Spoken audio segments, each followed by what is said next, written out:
All right. It's my pleasure to introduce our main speaker today, Mr. Zach Taylor. He's a graduate of the University of Florida School of Forestry with a major in wildlife ecology and has served as a wildlife officer with the Florida Game Department. In 1976, he received a competitive appointment with the United States Border Patrol. In 2003, he retired after a distinguished career, all of which was spent on the U.S.-Mexico border. His primary duty was patrolling the border for drug and alien intrusions in the United States on both private and public lands. Beginning in 1988 until his retirement, he served as a supervisory border patrol agent at Nogales, Arizona, specializing in field intelligence gathering and training other border patrol officers how to safely operate along the Arizona border, while performing drug and alien smuggling detection and apprehension duties on public land. Mr. Taylor presently resides within sight of the Mexican border at Rio Rico, Arizona.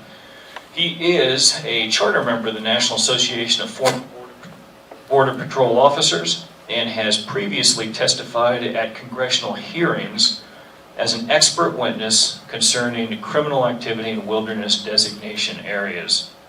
He recently was featured in Glenn Beck's Rumors of Wars 3 documentary, is credited in Beck's book, Cowards, that is, and is quoted in William R. Daniels' book, One If by Land, What Every American Needs to Know About Our Border. So obviously Mr. Taylor has credentials and the credibility to speak to us today, especially to Congressman Pierce about this issue. A couple things you don't know about him. Well, one thing in particular, he is supposed to be on vacation right now in Colorado, and he postponed that vacation to be with us today. So we thank him very much for that. Last but not least, I want to caution you about the presentation he's going to give. Some of the slides in the PowerPoint are extremely graphic, as Mr. Taylor is going to be honest and straightforward about the situation along our border. So please welcome Mr. Zach Taylor.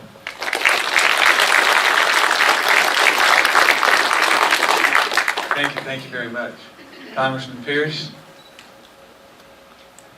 The NAFBO seal here was formed to bring the American public the truth as we know it regarding border-related issues, because we saw that there was a widespread false narrative being disseminated on the issues. I am the designated border security expert for NAFBO. Today's presentation is an intelligence briefing about criminal violence associated with the U.S.-Mexico border for Arizona and New Mexico. Basic intelligence is comprised of a collection of individual events. I'll show you some individual events. And the collecting of a series of related individual events generally leads to an intelligence pattern, to those events being revealed. Once the pattern is identified and determined to have continued over time, it may be called a trend. Frequently, intelligence analysis may identify a nexus to the historical record as to why criminal violence occurs where it does. Arriving at a nexus of criminal violence along the Arizona-New Mexico border is similar to a medical doctor arriving at a diagnosis of an illness through a medical analysis of the known symptoms. In other words, until it happens, you can't evaluate it. Now, I'm going to help you. As you notice, this fades in. And over time, when you watch intelligence and you track it by individual events, you will see on the map the revelation of where the violence is happening, what kind of violence it is. But if you don't track it over time, you won't get that pattern. National security is largely a function of the federal government. Public safety, on the other hand, is largely under the purview of the state and local government. However, the closer to the border these two factors are viewed, the more they tend to overlap. In particular, what we'll examine today are actions at the federal level that have tended to adversely impact the efforts of the state and local governments to provide an acceptable level of public safety along the Arizona and New Mexico borders with Mexico. The adverse effects of diminished public safety primarily impact the family unit, which is the foundation of American society, which is the focus of this presentation today. In our little community of Rio Rico, in 7 years, we've had 6 principals at the high school. We have 8th grade kids bringing 4 pounds of heroin to school. That is not the environment you want to raise your children in. Another map. This is a map of southern Arizona showing that 62% of the Arizona border is federal public land. These federal public lands have varying levels of protection and controls associated with them from the perspective of law enforcement officers in and onto the land and patrolling those lands for the purpose of securing the border. Examples of federal public lands that may be restricted, normal law enforcement operations are wilderness, designated wilderness, WSA's wilderness study areas, national monuments, wildlife refuges, national parks, to name a few. The first line, the 25-mile line, from the border is called the immediate border area. And the 100-mile is called the border region. Border Patrol officers are not restricted access on state or private land within the immediate border area. That's the 25-mile line. The problem is they do not have unfettered access on all federal public lands in that same area. These contiguous federal public lands spread as far north as Phoenix, Arizona. And due to the restrictions on law enforcement officers, have become a primary drug and alien smuggling corridor directly into Phoenix, Arizona, and the rest of the United States. What happens on the border here affects the entire country. It is not strictly a local issue. It was this corridor that led to Phoenix being designated as the kidnapping capital of the United States in 2009, and Tempe, Arizona, arguably being designated the cartel capital of the United States, when in one sweep, in one day, December 2011, 203 Sinaloa drug cartel operatives were arrested in Tempe, Arizona, which is the smallest metropolitan subdivision of Phoenix, Arizona, and the home of Arizona State University. The first documented Mexican drug cartel assassination and beheading occurred in Chandler, Arizona, October the 9th, 2010. Fires and terrorism. This is a photograph of the Monument Fire start in June of 2011. The facts concerning the start of this fire were suppressed in the media, and false information was reported to the American public intentionally. The official report says that the fire started here. The fire investigator said the fire started here. This is the end of the border fence. The tracks came out of Mexico, came around the end of the fence to here, and accelerant was dispersed and lit, and the tracks went back into Mexico. At the time, on June the 12th, 2011, since May 18th, 2011, the forest had been closed to all public traffic and patrol. People were kept out. First, the beginning of May 18, 2011, this federal land was closed to public access due to a high fire danger notice. Note the mountainous terrain. Second, the fire investigation reported that the fire was intentionally started, and the Department of State determined what was released to the press concerning the Monument Fire. Not the Border Patrol or the Forest Service, the Department of State. So the Department of State got the investigators' report and then told Forest Service and Border Patrol what they could say about it. In this particular fire, arson that destroys 67 homes and causes the residents to flee for their lives is at least criminal violence, if not domestic terrorism.